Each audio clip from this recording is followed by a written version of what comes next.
He's just a ghost from a summer I buried 5 years ago. He doesn't even know they exist. I am a man who misses nothing, Sade, especially not two children who carry my face and my fire. Sade didn't tremble when the bell above the diner door chimed. She didn't even look up from the grease-stained counter until the air in the room suddenly turned cold, heavy with the scent of expensive sandalwood and unspoken threats. For 1,825 days, she had lived as a shadow in Incheon, convinced that the steam from the kitchen and the quiet hum of motherhood were enough to hide a secret this massive. But as she looked up, the spatula slipped from her hand. Standing there, framed by the neon light of a failing open sign, was Yu Kong-min. He wasn't the man she remembered from those humid, desperate nights in Lagos, the man who had once looked at her with a hunger that felt like home. This man was a king of shadows, his sharp, open collar suit revealing ink on his neck that spoke of blood and business. His gaze was stern, controlled, and intensely watchful. The world shattered not when he looked at her, but when his eyes drifted past her to the small booth in the back. There, playing with wooden blocks, were In-woo and In-so, two tiny faces that were a mirror image of the most dangerous man in Seoul. In that agonizing heartbeat, the truth cracked open. Sade wasn't just a waitress anymore. She was the mother of the Mafia's heirs, and the gilded cage was already closing in. Sade kept a secret for 5 years to protect her heart, but now she has to protect her blood. If you're ready to see how a mother's love stands up to a mafia empire, hit that subscribe button, like this video, and comment "Unstoppable" below to join our community. The rhythmic scraping of a spatula against the griddle had always been Sade's meditation, a metallic white noise that drowned out the ghosts of her past. In the 5 years since she had fled the suffocating heat of Lagos and the even more suffocating shadow of the Yu Empire, she had mastered the art of being invisible. To the regulars at this tucked-away Incheon diner, she was simply the hard-working waitress with the low bun and the tired eyes. But as the door swung open, the humid air of the kitchen was sucked out by a sudden Arctic draft. Sade didn't need to look up to know the world had just ended. The scent hit her first, expensive sandalwood and cold rain, a fragrance that belonged in a high-rise office in Gangnam, not a grease-slicked spoon in the industrial docks. Her hands froze. The electricity and dread she had suppressed for half a decade surged through her veins like a live wire. Slowly, she lifted her gaze. Yu Kong-min stood by the entrance, his presence consuming the cramped space. He looked exactly as he did in her nightmares, impeccably tailored in a dark, open-collar suit, the intricate ink on his neck peeking out like a warning. His gaze was stern, controlled, and intensely watchful. "The coffee is cold, Sade," he said, his voice a low, melodic rumble that made her heart hammer against her ribs. "And you've been running for a very long time." Sade clutched the counter, her knuckles turning ash white. "You shouldn't be here, Kang-min. There's nothing for you here." She tried to keep her posture guarded, her face downward, but the air in the diner had become too thin to breathe. Kang-min didn't move toward the counter. Instead, his gaze shifted. He wasn't looking at her anymore. He was looking past her, toward the small, makeshift play area hidden behind the end of the bar. Sade's soul left her body as In-woo let out a high-pitched giggle, holding up a wooden block for his sister, In-so, to see. The twins were the perfect fusion of two worlds, Sade's deep mahogany skin and Kang-min's unmistakable sharp bone structure. The silence that followed was deafening. Kang-min's controlled mask didn't slip, but his posture changed. The dominant predator became something more focused, more lethal. He stepped forward, the heavy click of his shoes on the linoleum sounding like a countdown. He stopped just inches from the partition, his eyes tracing the curve of In-woo's jaw, a jawline that was a carbon copy of his own. 5 years, Kang-min whispered, the words heavy with a new kind of gravity. "I looked for a traitor, Sade. I didn't realize I was looking for my own blood." Sade stepped between him and the children, her withdrawal vanishing, replaced by a mother's desperate ferocity. The routine of her life was gone. The shadow of Incheon had finally been overtaken by the light of a man who never let go of what was his. The silence of the diner was no longer empty. It was pressurized, vibrating with the weight of Kangmin's presence. He didn't reach for a weapon, nor did he raise his voice. He simply reached into the inner pocket of his suit and pulled out a sleek black leather portfolio. He laid it on the grease-mottled counter with a clinical precision that made Sade's stomach twist. This was how the modern monster hunted, not with claws, but with the terrifying, cold certainty of the law and the ledger. I have spent the last hour having my associates look into your status here, Sade, Kangmin said, his voice as smooth as polished glass. He flicked the portfolio open, revealing a thick stack of documents, visa applications, bank statements, and school records for the twins. Your residency is tied to a work permit for a restaurant that closed 3 years ago. You've been living on a knife's edge, working under the table, keeping my heirs in a basement apartment that lacks a proper heating system. Sade felt the blood drain from her face. She had spent years meticulously covering her tracks, but to a man who owned half the skyline, she had been as visible as a flare in a night sky.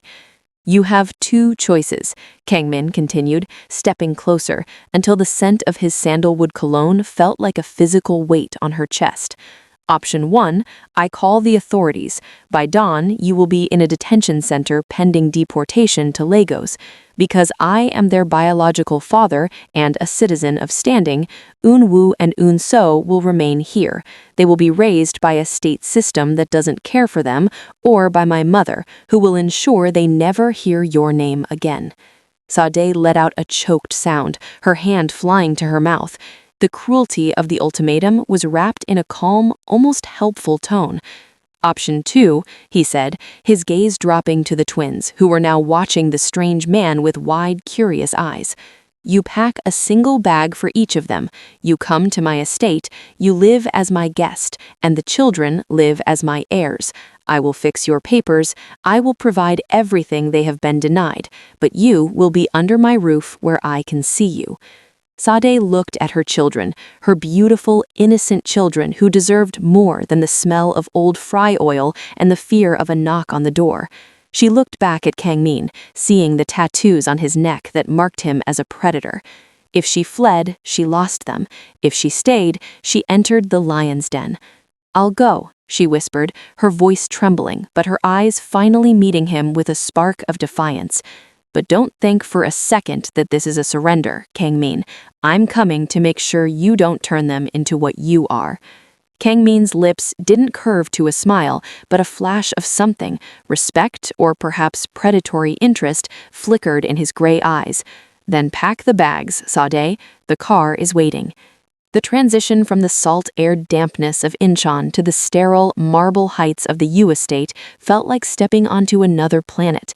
As the heavy iron gates hissed shut behind the black sedan, Sade felt a phantom shiver crawl down her spine. The mansion sat atop the hill like a sleeping dragon, architectural lines sharp and unforgiving against the Seoul skyline. To Eun-woo and Eun-so, the world had suddenly turned into a fairy tale. They pressed their small faces against the tinted glass, gasping at the manicured gardens and the shimmering fountains that danced in the courtyard. Inside, the opulence was deafening. The foyer was a cathedral of limestone and glass, every surface polished to a mirror shine that reflected Sade's worn boots and faded jeans. The twins immediately scrambled toward a massive, low-slung silk sofa, their laughter echoing off the high ceilings. But as Sade watched them, she didn't see luxury. She saw velvet-lined bars. The cameras tucked into the crown molding and the silent, suit-clad men stationed at every exit were a reminder that this wasn't a home. It was a fortress designed to keep the world out and the prizes in. Don't let the silk fool you, Sade, Kangmin's voice cut through her thoughts. He was standing by a grand staircase, his presence even more imposing in his own domain. It is still a cage if you try to leave. Before she could sharpen a retort, the air in the room shifted. A woman descended the stairs with a slow, rhythmic grace that commanded the very oxygen in the room. She was draped in a traditional hanbok made of heavy midnight blue silk, her hair pulled into a bun so tight it seemed to pull the skin of her face into a permanent mask of disapproval. This was the matriarch, Kang Min's mother. The woman didn't look at Kang Min. Her sharp obsidian eyes went straight to the twins, lingering on their skin and their hair with a cold, analytical curiosity. Then she turned her gaze toward Sade. It wasn't a look of hatred, it was worse. It was the look a collector gives a piece of cheap bubblegum stuck to a priceless antique. "So," the matriarch said, her voice a brittle snap, "this is the girl from the summer you forgot to finish?" "She is the mother of my heirs, mother," Kang Min replied, his tone devoid of warmth. The matriarch took a slow step toward Sade, the scent of jasmine and old paper following her. She leaned in, her voice a low hiss meant only for Sade's ears. "Heirs come and go in this family, girl. You are a temporary distraction, a necessity for their comfort until they learn who they truly belong to. Do not mistake his guilt for a seat at our table." Sade didn't flinch. She straightened her back, meeting the older woman's gaze with the fire of a woman who had survived the streets of Lagos and the loneliness of Incheon. "I'm not here for a seat at your table," Sade whispered back. "I'm here to make sure you don't break them, and if you try, you'll find out just how permanent I can be." Life in the Yu estate was a sequence of silent observations and sharp realizations. For the first week, Kang Min watched Sade from the monitors in his study, expecting her to wilt under the pressure of the matriarch's disdain or be overwhelmed by the complexity of his world. Instead, he found her in the library, her slender fingers tracing the spines of dense legal texts and international trade journals. When he walked in, she didn't jump, she simply looked up, her expression calm and guarded. "You're reading the Maritime Commerce Acts," Kang Min noted, his voice echoing in the vast, book-lined room. "Most people in your position would be focused on the jewelry catalogs my mother left in your suite." "I spent 3 years studying international relations in Lagos before my father's debts forced me to leave. I'm a waitress by necessity, Kang Min, not by intellect. If I'm to live in this fortress, I need to understand the laws you use to keep it in." Kang Min sat across from her, a new light of curiosity flickering in his stern gaze. He realized then that he hadn't just brought a mother for his heirs into his house. He had brought a woman with a mind as sharp as his own. "Fine," he said, leaning forward. "If you want to understand the laws, you must first understand the unspoken ones. In this world, power isn't just about who you can kill, it's about who owes you a debt they can never repay. Silence is a weapon, respect is a currency, and every person who smiles at you in this house is calculating the cost of your downfall." He spent the afternoon walking her through the intricate web of the Seoul underworld, explaining how a single nod at a dinner table could move millions. But the lessons weren't one-sided. As the sun began to dip below the horizon, the twins burst into the room, their energy breaking the heavy atmosphere like a lightning strike. Inwoo tripped over the thick Persian rug, his lower lip trembling as he looked toward Kang Min with wide, uncertain eyes. Kang Min stood, his body stiff, his instinct clearly to call for a maid or a medic. "Don't just stand there like a statue," Sade said, her voice softening but remaining firm. "He doesn't need a boss right now. He needs his father." She guided Kang Min's large tattooed hand to the boy's shoulder. "Kneel down. Get on his level. Let him see that you aren't a mountain he has to climb, but a shield he can lean on." Kang Min hesitated, then slowly lowered himself to one knee. As Eunwoo crawled into his lap, the Mafia boss looked up at Sade, his controlled mask finally cracking. For the first time, the language of power was replaced by a different dialect, one of vulnerability and connection. Sade watched them, realizing that while he was teaching her how to survive his world, she was teaching him how to finally belong to theirs. The transition from the fortified silence of the estate to the chaotic streets of Seoul was supposed to be a routine outing, a brief trip to a private pediatric clinic that Kang Min had insisted upon. Sade sat in the back of the armored SUV, her hands interlaced with Eunwoo's and Eunso's, her eyes constantly tracking the black sedans that flanked them. She had learned to read the rhythm of the city through the tinted windows, but today, the rhythm was off. They were 3 blocks from the clinic when the world tilted. A heavy construction truck suddenly lunged from a side street, T-boning the lead escort vehicle with a bone-jarring crunch of metal. Before the twins could even scream, a second car swerved in front of their SUV, blocking the path. Sade didn't wait for instructions from the driver. She didn't freeze. The lone wolf survival instinct she had honed in the back alleys of Incheon took over, cold and clinical. "Get down. Under the seats. Now," she commanded, her voice a low, vibrating snap that brooked no argument.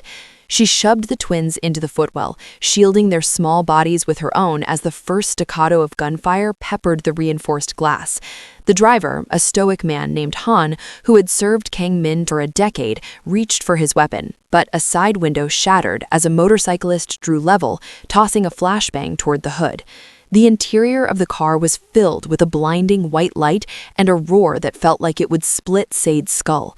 Through the ringing in her ears, she saw a hand reach through the broken driver's side window, clawing for the door lock. Sade didn't think, she moved. She lunged forward, grabbing a heavy glass water bottle from the console and slamming it with shattering force against the intruder's wrist. As the man recoiled with a howl, she didn't retreat. She grabbed Han's discarded tactical pen from the dashboard and jammed it into the gap of the doorframe, wedging the lock mechanism just as another attacker tried to yank it open from the outside. She turned her body into a literal shield, bracing her back against the door and her feet against the opposite side, her arms wrapped tightly around the trembling twins. She stared straight at Han, her dark eyes blazing with a ferocity that stopped him mid-breath. "Drive," she hissed through gritted teeth. "I don't care if the tires are shredded. Move this car." Han looked at her, really looked at her, and saw not a waitress or a temporary guest, but a lioness. He slammed the vehicle into reverse, the engine screaming as he plowed through the blockade. When they finally skidded into the secure perimeter of a secondary safe house, the silence that followed was heavy. Han climbed out, his hands shaking slightly as he opened the rear door. He looked at Sade, who was still hovering over the children, her knuckles bruised and her breathing ragged. He bowed low, lower than he had ever had for anyone but Kang Min himself. It was the silent, ironclad respect of a soldier who had just seen a queen go to war. The adrenaline from the attack had long since cooled, leaving behind a heavy, hollow exhaustion that settled into the marrow of Sade's bones. That night, the estate was draped in an oppressive silence, the kind that usually preceded a storm. She stood on the private balcony of her suite, her eyes fixed on the distant, glittering lights of Seoul, when the sliding glass door hummed open. She didn't need to turn around to know it was him. The scent of sandalwood preceded him, but this time it was mixed with the faint metallic tang of gunpowder. Kang Min didn't stand in his usual dominant position. He leaned against the railing, his open-collar suit discarded for a simple black shirt that made the tattoos on his neck look like ancient, ink-dark shadows. For the first time since the diner, the Mafia boss was nowhere to be found. "Han told me what you did today. He said you fought like someone who had been training for war your entire life. I've been training to keep them alive since the second they were born, Kang Min. That's a war that has no ceasefire." He turned to look at her, and the intensity in his gray eyes wasn't calculated, it was raw. "In Lagos, 5 years ago, everyone saw a target or a tool. My father saw a successor. My enemies saw a head to claim. But when I walked into that library where you were working, you just saw a man. You argued with me about poetry. You laughed when I tried to be serious." He let out a short, self-deprecating breath. "That summer wasn't a distraction for me, Sade. It was the only time in my 40 years that I felt human. I didn't find out about the twins and come for them just because they were heirs. I came because they were the only part of that humanity I had left." Sade felt the defensive wall she had built around her heart begin to crumble at the edges. She remembered that summer, the way they had hidden in the back of jazz clubs, the way he had looked at her like she was the sun and he had spent his whole life in a cellar. It hadn't been a fling, it had been a collision of two souls looking for an exit from their own lives. "I stayed away because I thought your world would swallow them whole," she admitted, her gaze softening as she looked at him. "I thought you were the ghost of a mistake." "I am a lot of things, Sade," he said, reaching out but stopping his hand just inches from hers, giving her the choice to close the gap. "But what we had wasn't a mistake. It was the only thing I ever did right." In the quiet of the soul night, the ghost of the summer finally stepped into the light. Sade reached out, her fingers brushing against his tattooed skin, realizing that beneath the armor and the blood, the man she had loved was still there, waiting to be brought home. The morning air in the estate felt thin and sharp, vibrating with a tension that hadn't existed even during the ambush. Sade walked down the long, mahogany-paneled corridor toward the inner sanctum of the U Syndicate, her heels clicking against the floor with the precision of a metronome. She wasn't wearing a waitress uniform today. She was draped in a tailored charcoal suit, her hair pulled into a bun so tight it felt like armor. Beside her, Kang Min walked with a heavy, lethal stillness, his hand resting briefly against the small of her back, a gesture that was less about possession and more about a shared front. The boardroom was a tomb of glass and steel. 6 elderly men sat around a table that felt like an altar, their faces etched with the kind of cold traditionalism that viewed anything outside their bloodline as a contaminant. At the head of the table sat the matriarch, her eyes like obsidian beads. "The twins carry the U name," the oldest man began, his voice a dry rasp. "But they are unrefined. They have spent 5 years in the dirt of the streets. Tradition dictates that heirs of such complicated origins be sent to the mountain estate. They must be separated from outside influences and trained to lead. They are weapons, Kang Min, not pets." Sade felt the temperature in the room drop, but she didn't wait for Kang Min to defend her.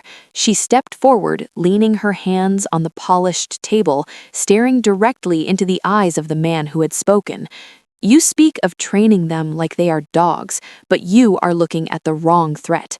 You want to send them away because you think their origins make them weak. But while you've been sitting in this room discussing tradition, I've been analyzing your logistics reports from the last 3 quarters. She pulled a tablet from her bag and slid it across the table.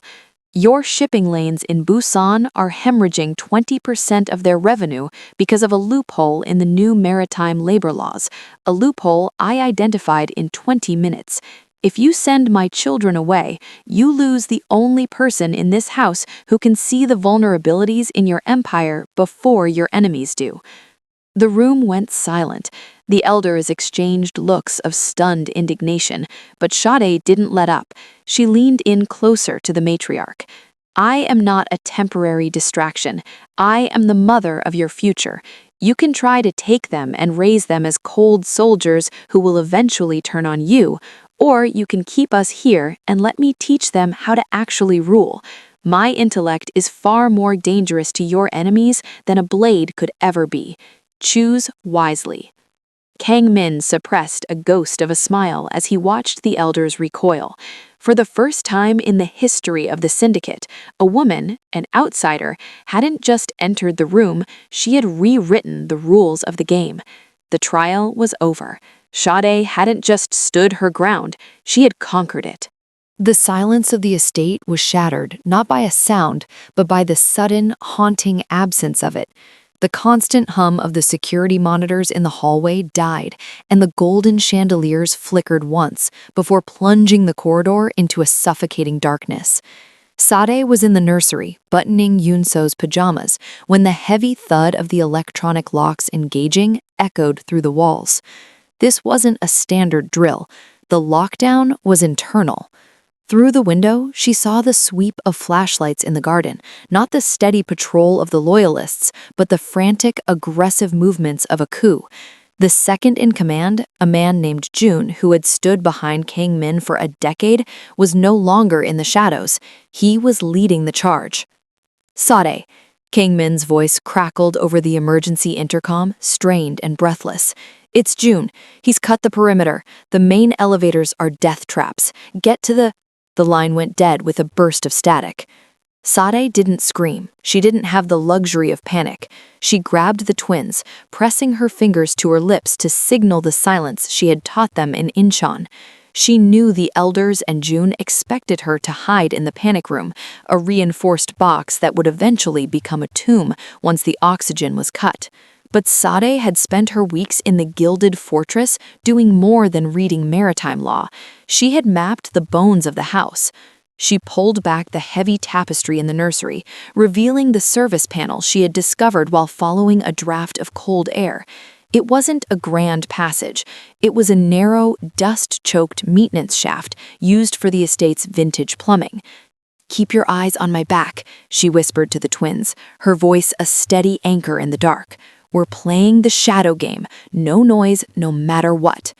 As they crawled through the darkness, the sounds of the hit vibrated through the metal vents, shouted commands in Korean, the splintering of wood, and the chillingly systematic search of the bedrooms.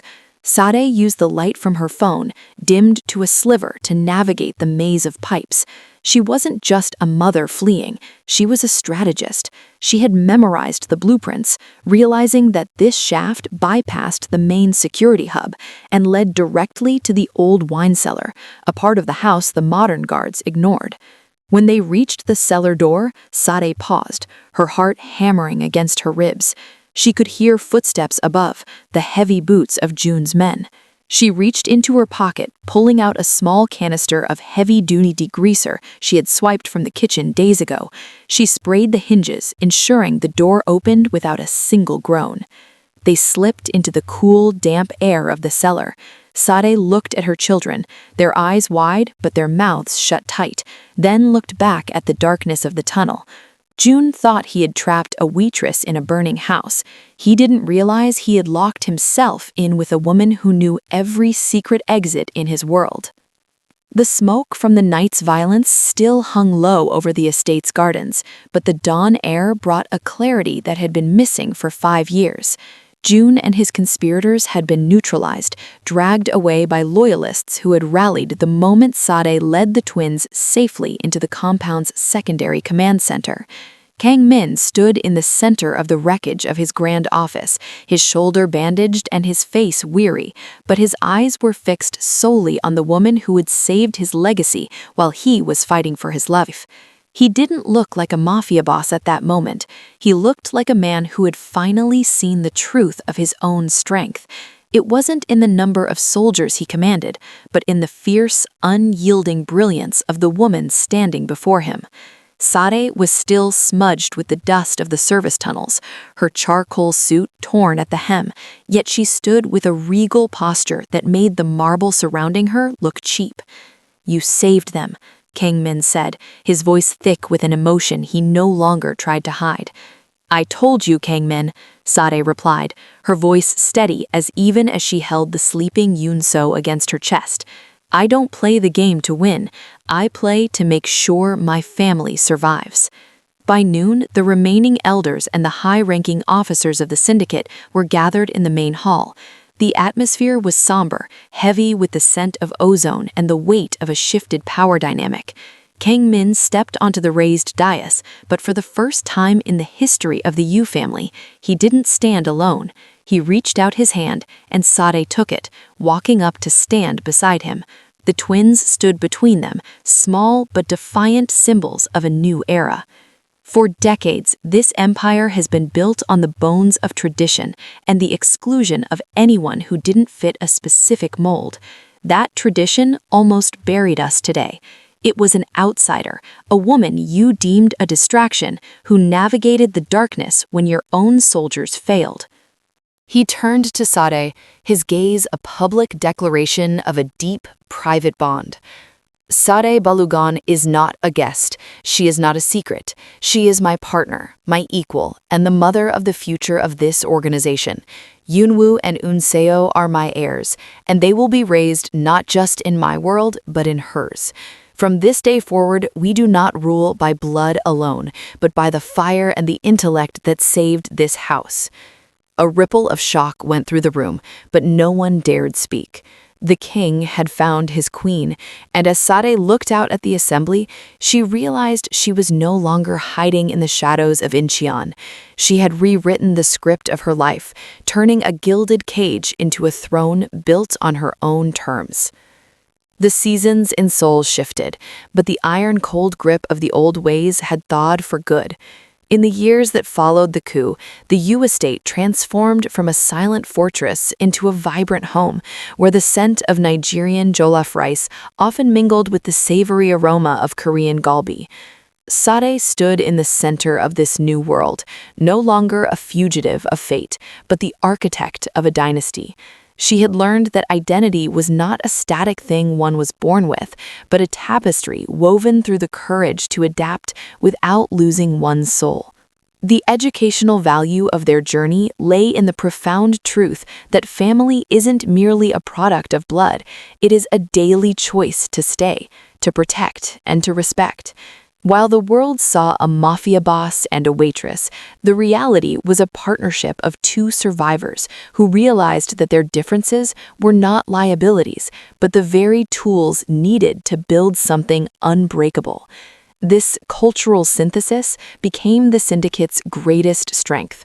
Sade's Yoruba heritage, with its emphasis on community and oral wisdom, softened the jagged edges of the Yu family's rigid hierarchy, creating a system that ruled through loyalty rather than just fear.